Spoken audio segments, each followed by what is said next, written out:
Hey guys. So, important question for you today is your illness your identity?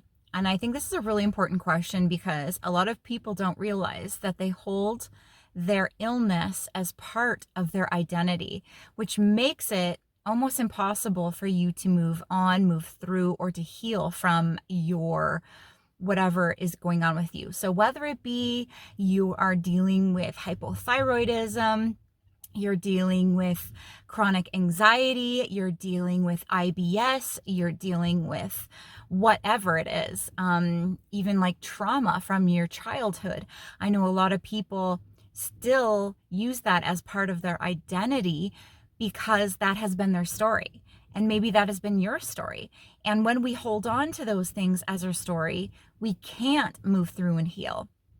And a lot of times, most of the time, it is completely subconscious. So, for example, when you are talking to a friend or family member or even new people, are you saying, well, just in conversation, people don't even notice that they always are bringing their story up, their identity up?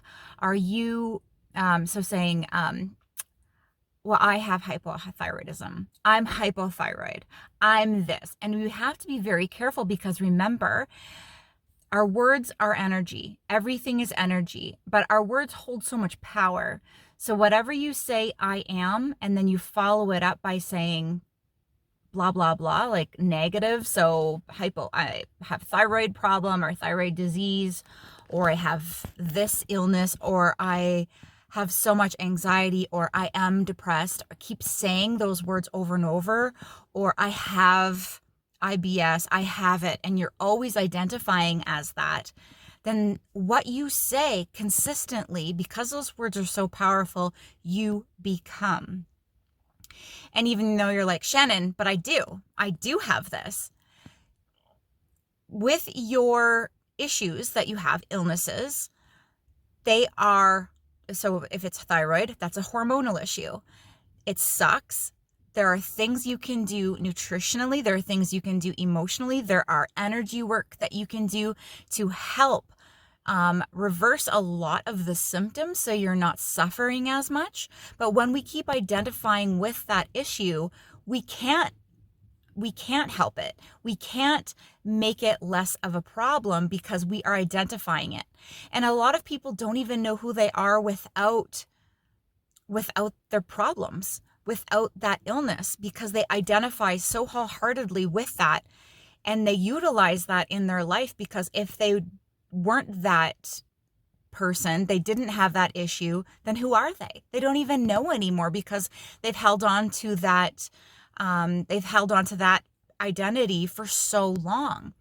And maybe this video is here to help you because maybe this is something you've been doing on a subconscious level or unconsciously, and you're like, holy crap, I've been holding on to that problem for so long. I've been always utilizing that as my reason to hold me back in life, or my reason that I can't do anything because I so wholeheartedly believe that's why I can't do those things, because I have that issue. But like I said, there's always ways of reducing signs, symptoms, ways to help your issue, whatever that may be. But the first thing to do is to start off by not using that as your identity. Stop saying, I am this, I have this consistently. Try to have conversations with people, new people, family, friends, and not bring up those problems at all, even if it's something that is bothering you. Work with people that are skilled in the areas of helping your body heal in whatever category that may be, because there's so many people in this day and age that can help you with all of your issues, different issues that you have. And I am a big fan of believing that we need a tribe of people to help us in our life. Not just one person, not just I have a medical doctor, because they just know one portion of things. They just can help with one thing. But if we have a nutritionist, we have a naturopath, we have an acupuncturist, we have a psychologist, we have a shaman, we have people that are experienced in essential oils to help us. Like there's so many different people that we can utilize in our life to help us heal. And if you have been using this as your identity and who you are, remember how your words have power and how you can change. And remember that you can also speak to your body every day, every night.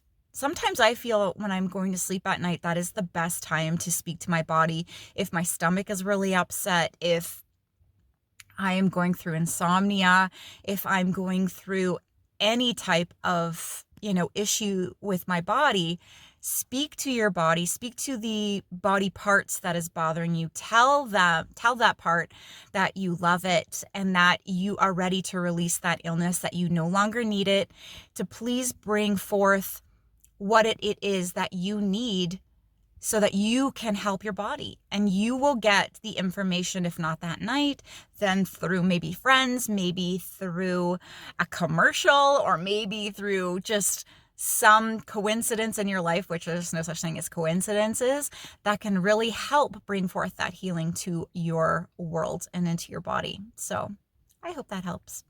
I will talk to you guys soon.